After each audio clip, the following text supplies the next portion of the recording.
What's going on, everybody? I'm Johnny Brook. Welcome back to the Craft Workshop video, and we are back here with my buddy Alex. What's up, guys? Singletrack Sampler, back for another van build project. So in this episode, we pimped out his kitchen. Without further ado, let's go ahead and get started with the project.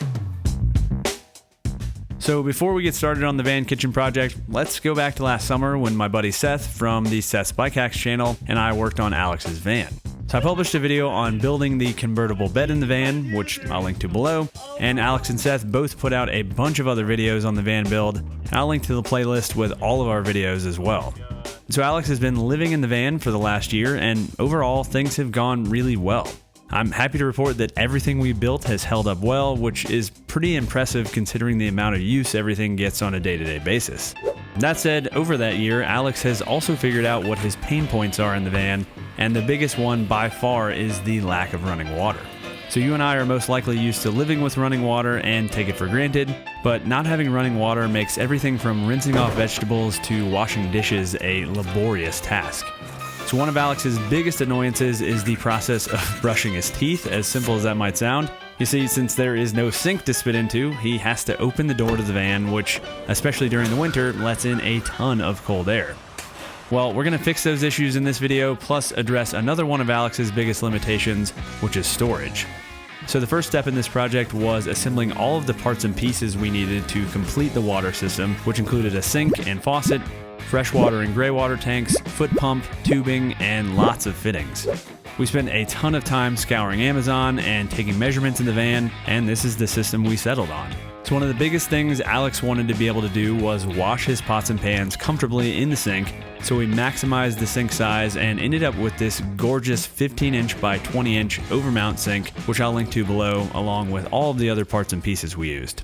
We ended up using one of these aquatainer tanks for the greywater storage, but ended up using another tank Alex already had for the freshwater. To connect the drain to the greywater tank, we found this RV drain hose system, which just threads onto the bottom of the drain and can be fitted to the tank with a simple fitting. To move the water from the freshwater tank to the faucet, we found this really sweet foot pump, and we connected the pump to the freshwater tank and faucet with 1/2-inch nylon tubing. Besides a few other fittings to connect the faucet to the tubing and tubing to the tanks, that was pretty much the whole system, so next we could get to installing everything. We started with cutting the hole for the sink, and first we needed to remove the drawers from one side of the tool chest, which has actually been serving pretty much perfectly as Alex's kitchen counter and cabinet. Once the drawers were removed, we laid out the location of the sink using the template that came with the sink, making sure it was nice and square, and that we would have clearance for the jigsaw. That looks pretty square. Nice. To start the cut, I first drilled a hole through the top and quickly realized that there was sheet metal directly below the wooden countertop, which I wasn't expecting. Oh, is there metal under here? This is metal, my friend. It's metal. Well, this changes things. Does it? Just slightly. So I swapped over to a metal drill bit and metal cutting blade on my jigsaw, and then got to cutting after drilling the starting hole. Since this was an overmount sink, the cut didn't necessarily have to be super pretty, since the flange on the top of the sink would cover the cut, but I still did my best to follow my lines. After finishing the cut and vacuuming up the dust, we dropped the sink into place and it fit perfectly, which was a huge relief. We also dropped in the faucet temporarily and test fit Alex's stove, and everything was pretty much a perfect fit. Yo, it is so sick. Oh my god, look at the clearance here. Didn't even consider that. Happy accidents, bud. Look at that again. Happy accidents. How is this stupid workbench thing worked out so well? I don't know, but you want to see something really cool, man? Check this out. Jeez, how is that? How does all this work out for us? So with the sink dry fit, we could move on to the other bit of major surgery on the tool chest, which was cutting a hole through the bottom for the foot pump. First, we nailed down the placement of the greywater tank and made sure the sink would drain properly with that placement. Yeah, dude. Really? It's going. Wow. And then laid out the location of the foot pump. By pure luck, the arm of the foot pump extended past the front of the tool chest pretty much perfectly, with it placed just behind the inside wall of the chest. So we marked out a hole and got to cutting again with the jigsaw. Unfortunately, the jigsaw couldn't quite get close enough, so I had to resort to using some aviation snips to finish the cut, which was a definite struggle. Whew. Eventually, after a little more cutting with the jigsaw, we got the foot pump fit. There we go. Dude. And then I attached it to the floor of the van with some screws. With the pump installed, we could move on to the plumbing. First, I connected a few fittings to change the faucet from the standard 3/8 inch size to fit the 1/2 inch nylon tubing. And this required 2 fittings, and if we would have found it in a straight fitting, we wouldn't have used a 90-degree fitting here, as it tended to cause the faucet line to kink. Also, I made sure to use Teflon tape on all of the threaded fittings to prevent any leaks. Before moving any further, we realized the now useless drawer slides were going to be in our way, so I went to work removing them. And I started by trying to drill out the rivets, but quickly switched to a more brute force approach, which actually worked way better. A little bit more efficient. While we were in destruction mode, we went ahead and drilled a hole on the other side of the tool chest, which is where the tubing will run to the freshwater tank, which is stored outside of the chest. It has like a little extra in it. And this required a little bit of finagling since I didn't have the correct size metal hole saw, so I had to get creative with a spade bit, some aviation snips, a Dremel tool, and some duct tape to cover up the sharp metal edges. Back to the plumbing, I got the drain hose attached to the greywater tank with another fitting and a hose clamp, and then tucked the tank into place. Alright, cool. Next, I got the faucet permanently installed using the hardware that came with the faucet. I also added the counterweight and stop to the spray wand, which helps the line retract when you return the spray wand to its locked position. Next, I attached the output of the pump to the faucet using 1/2 inch nylon tubing, making sure to add hose clamps to help secure the connections, and the tubing just slides over these barbed fittings and is held in place with the hose clamps. With the output side attached, I could attach the input side, again using a hose clamp, and then ran the nylon tubing through the tool chest out the hole we drilled previously. I then measured the length of tubing I'd need and cut it to length with a utility knife. Next, I attached the fittings to connect the tubing to the tank and then ran the tubing to the bottom of the tank. And once again, we could only find 90-degree fittings here, and this worked fine for the top of the lid, but unfortunately it wouldn't work on the bottom of the lid since the tubing going into the tank prevented the lid from threading on. So after a little quick modification of the fitting, we got it working, but I'll link to the correct fitting so you don't have to modify yours. Finally, we could connect the tubing to the tank, and the system was all connected. Unfortunately, there was an air leak somewhere in the system. Why is this not? Which we didn't have time to remedy since we were out of time for day 1, but we were able to get it working the next morning. I don't know what it is. What are the instructions for these things? Alright, so project update. We've gotten the sink dry fit. All of the plumbing is working, which is awesome. When we first put it in, it was a little bit light on the pressure. I think it's because some of the fittings were a little bit loose. Got those fixed, and so now we need to get the sink permanently installed with some silicone, and then we're going to start working on getting this kind of looking better. It's coming along. Everything's taking a little bit longer than we expected, but I still think we're going to be able to finish it on time. So let's get to it. As I said, to permanently mount the sink, we ran a heavy bead of silicone around the perimeter of the sink flange and then dropped the sink into place. And this sink comes with these clips to help provide clamping pressure to seat the sink more securely, but I could only access 2 of the clips since it was so tight in the tool chest. I was able to get a little creative with a clamp and hold the corner I couldn't add the clip to in place. We wiped away the excess silicone around the sink and then also applied a bead of silicone to the trim piece at the back of the cabinet, which we installed in the original van series. Next, I could get to work on closing the cabinet back up, and I used some basic plywood I had left over from the shop build for this and cut the pieces to size at the table saw and miter saw. Nailed it, dude. Huh? Nailed it. Unfortunately, the plywood for the door was slightly bowed, so I added some quick battens just to help flatten it out, and these were just strips of 1x2s that I attached to the doors with glue and screws. Next, I could get the hinges installed on the tool chest, and we used some basic self-closing hinges, and the only difference here from using these hinges on a regular cabinet was I had to use sheet metal screws. Once the hinges were in place, we could get the door hung, and it was definitely helpful having 2 sets of hands here. Alex clamped the door to the hinge while I held it in place, and then I added screws to attach the door to the hinges. Money in the bank, dude. After the door was hung, I added a magnetic catch, which also acted as a stop, and I'll be adding latches in a bit since everything in the van needs to be super secure, but first I went ahead and added the door across where the top drawer used to be. I used a piano hinge to attach the door here.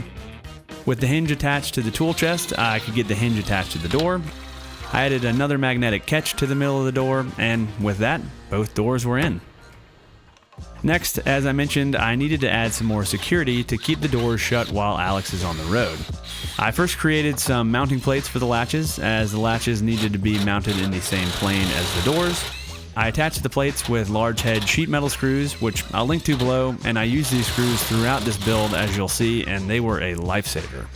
So we first tried one of these more traditional latches, but didn't hold the door quite tight enough, and Alex was worried about the doors rattling as he was driving.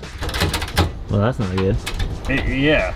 So after a quick trip back to Lowe's, we found these window sash latches, which have the benefit of pulling the door tight when they're closed, and these ended up working out perfectly and were also pretty cheap. I installed 2 latches on each door, which provided more than enough holding power, and the doors were done.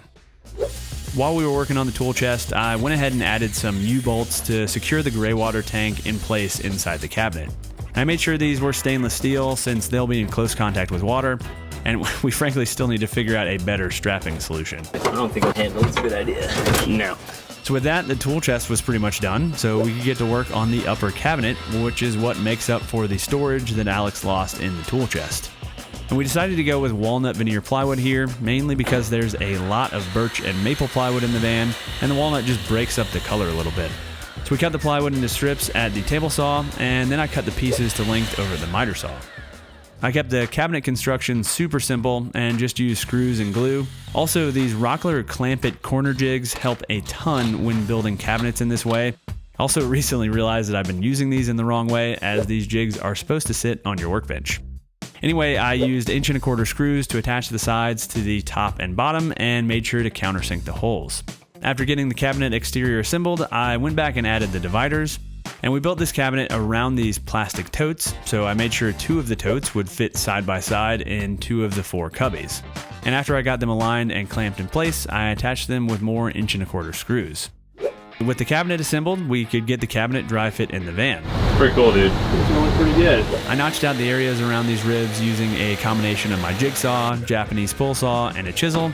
And I definitely erred on the side of oversized on these cutouts since they didn't really impact any of the storage space available in the cabinet. And after a few dry fits, we eventually got the cabinet fitting pretty well.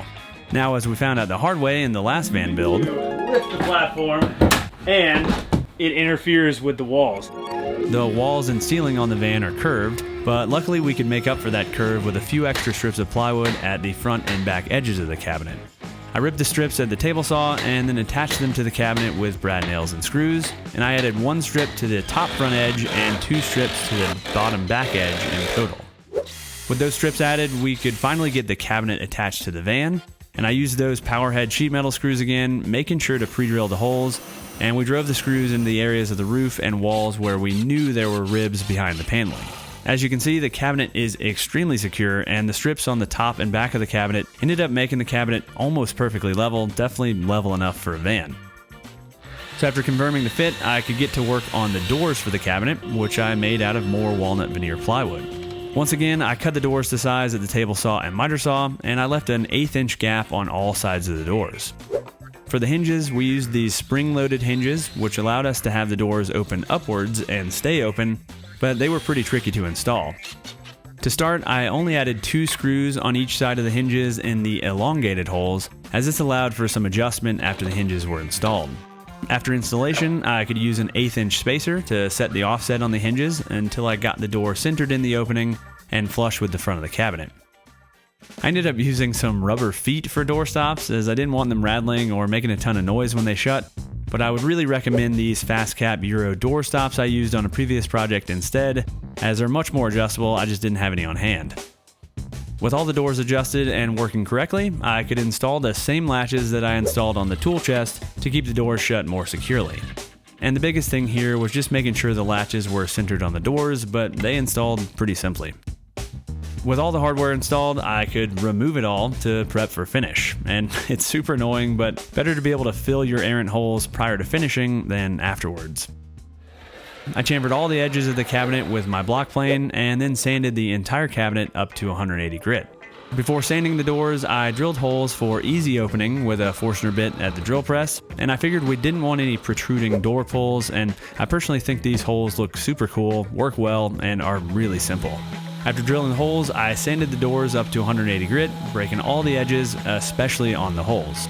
While I sanded the doors, Alex got to work applying finish to the cabinet, and we used a water-based polyurethane, and I just love the way walnut pops when finish is applied. The next day. All right, it's the moment of truth. Final install of the cabinet. Uh-oh. One more. Dude, it looks amazing! The fact that they go up is so clutch. I know. Definitely easier to use the little finger hold thing. Hell yeah, bud. Dude, Yeah, that's it's in there. nice and tight. Haha. How's the level? Slightly. Dude, it's good. You know, stuff will come to you. That's a built-in feature right there. Open it up, your stuff's ready to come out. And the van is absolutely tilted this way, yeah. so. All right, cabinets are in, and I'm really stoked. I just want to start putting stuff in here already. With the cabinet permanently installed, I could take some measurements for the faux subway tile backsplash, which was inspired by my buddy Laura Kampf. So first I ripped the panel into strips about 4 inches wide, and then I tilted my blade to 45 degrees and set the fence to cut off part of the corner of the strips, still leaving a flat spot on the edge. I also added a feather board to make sure the strips had even pressure on them and to help keep my hands away from the blade. Before cutting the tiles to length, I cut the starter strip, which is the half-width strip I used to start the tiles, to width.